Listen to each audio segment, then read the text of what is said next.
All right, folks, what's up? Good to see you guys again. Yes.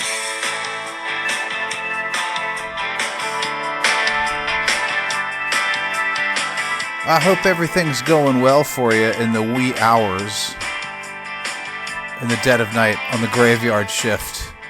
Thanks for staying up with me. This is Michael, by the way, with the brand new trivia question. Once again, jacked up on caffeine, man. I wouldn't have it any other way. Happy hump day. Let's get right to it, folks. The answer to the previous trivia question was getting his photo taken. And of course, I'm talking about Mathew Brady, the famous photographer, famous historic photographer, and President James K. Polk. Interesting stuff to research, folks, because there's actually some pretty good trivia associated with presidential photos, right? Some people may have come up with a variety of answers for this trivia question. William Harrison is said to have beaten Polk for this honor in 1841, right? But there is apparently no record of this. Apparently this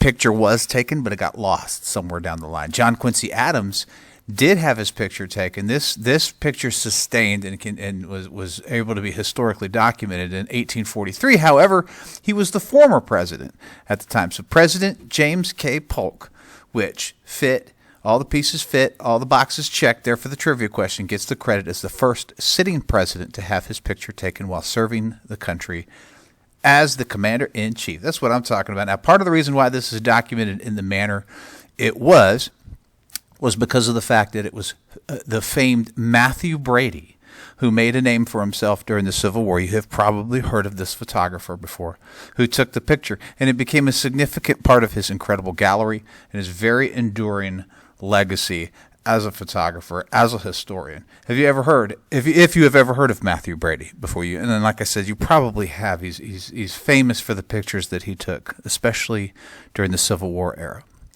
Brady was only 27 years old at the time of the famous picture of James Polk, President Polk, and he was an aspiring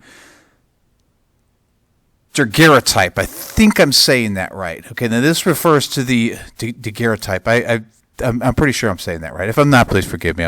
I've been known to butcher stuff in my trivia questions. Now, this refers to the first available photographic process, mostly used in the 1840s and 1850s. Like that of Mathew Brady, okay, when he was really making a name for himself. This was a process, to say the very least. This does not involve just a point and click and crop and instant pictures, right?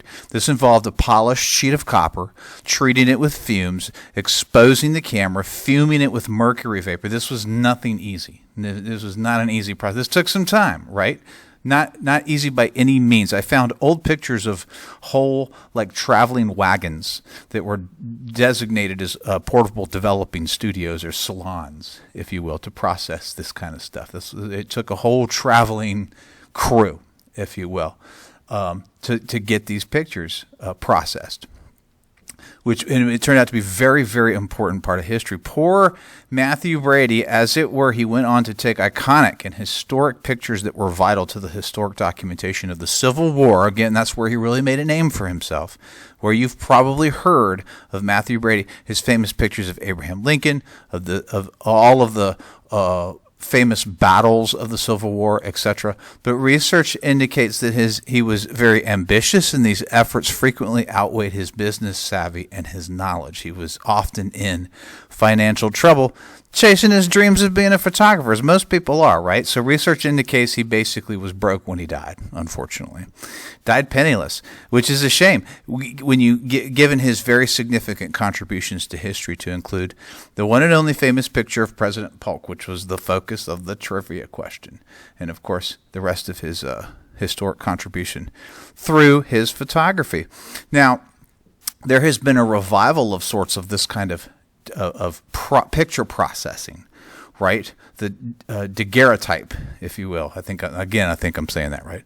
And there's been a revival of this in recent years to the nostalgic aspect and the nostalgic feel of the way these incredible photos look, and that very kind of historic feel.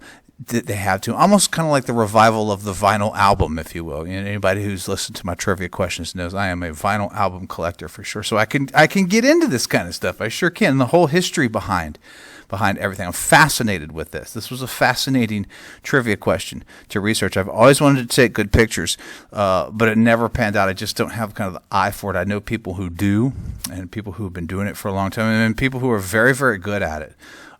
So I'm interested if you've ever heard of this type of photographic process, and if you're into taking pictures, possibly of presidents or of battlefields and so forth and whatnot, and making history. Hit me up and let me know. All right, folks, as I'm fond of saying, let's get over that hump day. Get on with the rest of the week. But before we do that, before anything, let's have a brand new trivia question for February 15th. Check this out. On this day, in 399 BC, goodness gracious, that's going back a while. On this day in 399 BC, despite issuing an apology through a method of continually probing questions, this great philosopher is sentenced to death by the city of Athens for corrupting the minds of the youth of the city and for impiety. Oh my. Who could this be? Good luck, folks. Thanks for all you do, as always. And for staying up late with me in the wee hours. I'll see y'all next time. Peace out.